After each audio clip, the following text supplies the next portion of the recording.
Salut les amis, donc on se retrouve au bord du lac de Gérardmer avec l'Inspire 2 et les DJI Goggles et beaucoup d'autres matos pour vous faire découvrir le vol en immersion. Donc là on va le proposer à notre clientèle, donc il faut savoir que je suis là tout l'été au bord du lac de Gérardmer. Je vais vous décrire le matériel, je vais vous décrire les précautions à avoir, et il y a beaucoup de choses importantes à savoir. Et bien sûr, je vais vous montrer quelques petites vidéos du lac de Gérardmer. Voilà, à tout de suite.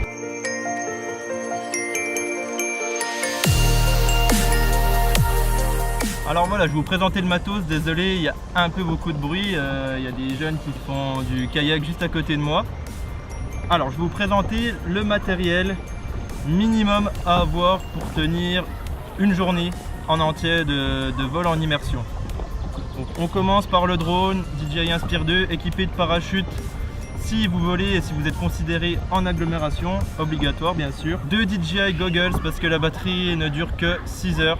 A savoir que si vous branchez votre radiocommande sur les DJI Goggles et que votre radiocommande est elle-même branchée au secteur, cela rechargera la totalité, donc les DJI Goggles seront rechargés en permanence. Et voilà, si vous êtes comme moi et que vous n'avez pas d'alimentation secteur, c'est comme ça qu'il faut faire. Ensuite, un stock de batterie pour l'Inspire 2.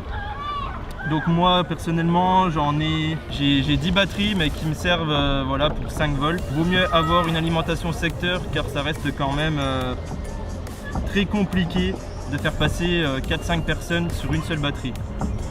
Ensuite on a les batteries pour la DJI Sundance. Donc il y a 7 radiocommandes avec l'écran Crystal Sky. Pourquoi ce choix? Car l'écran est beaucoup plus lumineux, j'ai pas besoin de pare-soleil, comme ça je peux surveiller en même temps mon drone et mon écran. Et une radiocommande pour l'Inspire 2 qui est la radiocommande de base. Donc il faut ces 2 radiocommandes pour pouvoir proposer tranquillement et être à l'aise, en fait pas être lié à un câble à la personne. Je mets simplement la radiocommande de base branchée sur les DJI Goggles avec un câble USB en esclave et moi je pilote avec la Sundance en maître. Un casque audio qui est obligatoire si vous voulez faire passer de la voix off pour guide touristique. Le harnais de sécurité pour éviter d'avoir vraiment trop de poids toute la journée dans les bras avec votre radiocommande. Et que dire de plus? Un câble USB du coup assez long si vraiment vous voulez mettre votre radiocommande à un endroit et la personne qui vole en immersion à un autre endroit. Il faut également penser à tout ce qui est matos de matériel de communication. Donc moi personnellement aujourd'hui pour vous présenter cela, je ne les ai pas pris. Des flyers, des kakémonos pour vos prix, des kakémonos d'extérieur, un comptoir, une tonnelle, tout ce que vous voulez, c'est très important pour votre visibilité. Que dire de plus à part qu'il vous faudra des chaises, prévoir au cas où il y ait de la pluie. Donc très important si vous êtes dans une ville où la météo est très changeante comme ici. Donc moi j'ai prévu des énormes bâches, voilà, s'il pleut j'ai juste à couvrir tout ce qui est important, tout ce qui est électronique comme le drone, les radiocommandes et les DJI Goggles. Donc voilà, j'ai fait un peu le tour du matériel, je vous reprends tout de suite pour vous expliquer les précautions.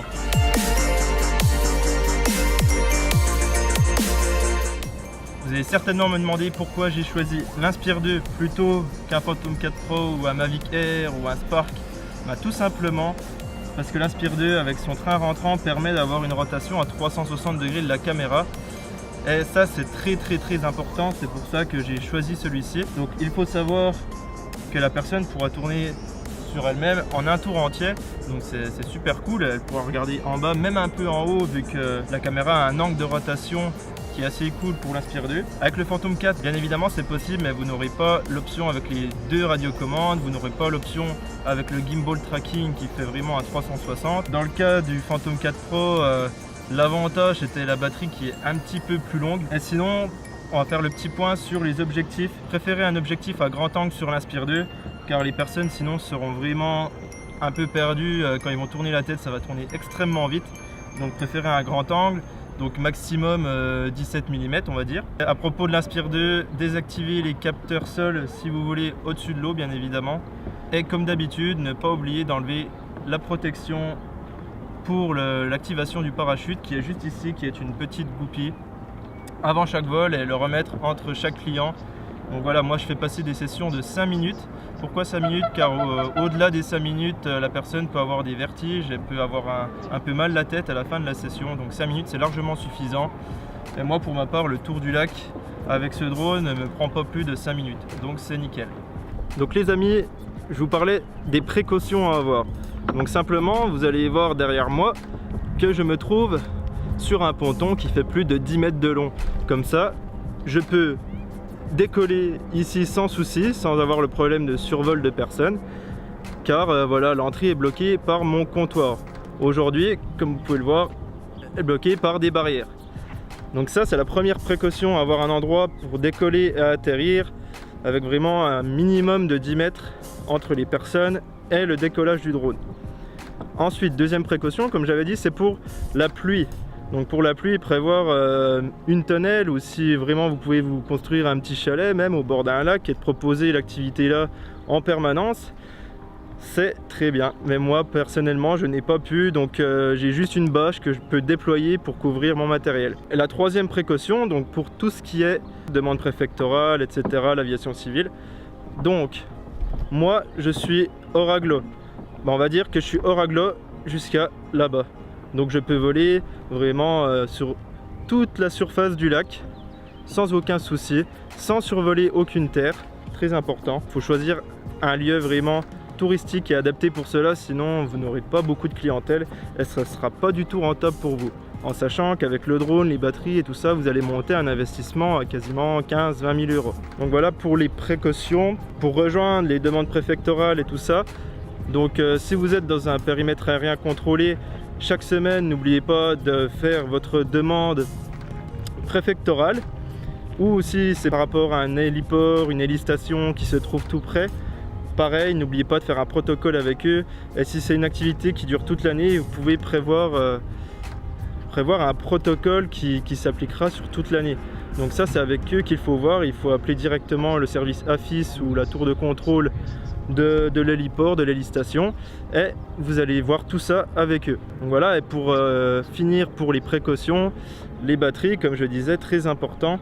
Ne croyez pas qu'avec une batterie sur un Aspire 2, vous allez faire beaucoup de clients, parce qu'il faut savoir qu'il y a tout le temps beaucoup de vent ou vraiment des conditions météo qui ne permettent pas d'utiliser la totalité de la batterie, et garder bien évidemment 25-30% de votre batterie à la fin de chaque vol pour pas abîmer vos batteries. Avec l'Aspire 2, ce qui est vraiment cool, c'est que vous pouvez brancher directement vos batteries à recharger après un vol par exemple. Elle ne va pas se recharger tout de suite le temps qu'elle est encore chaude, elle va attendre de refroidir pour se recharger. Donc ça, c'est un point très important. Ensuite, je n'ai pas précisé, mais pourquoi j'ai choisi la radio Sandance et l'écran Crystal Sky, c'est simplement parce qu'ils sont sur batterie également. Donc c'est archi simple de changer la batterie en cours de journée et puis de continuer pendant des heures et des heures.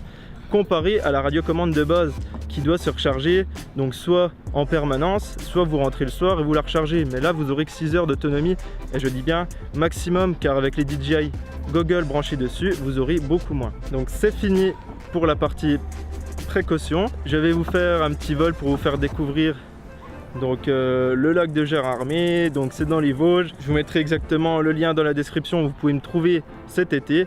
Donc c'est assez simple, c'est vraiment au bord du lac. Vous pouvez pas me rater, il y aura des drapeaux Drone Ambition un peu partout, mon comptoir, mes flyers, etc. Donc je reprends, à tout de suite.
les amis, j'ai eu le temps de faire quelques clients entre temps. C'est vrai que ça impressionne beaucoup, surtout que là j'ai fait voler les 2 drones en même temps pour faire des vues assez sympathiques.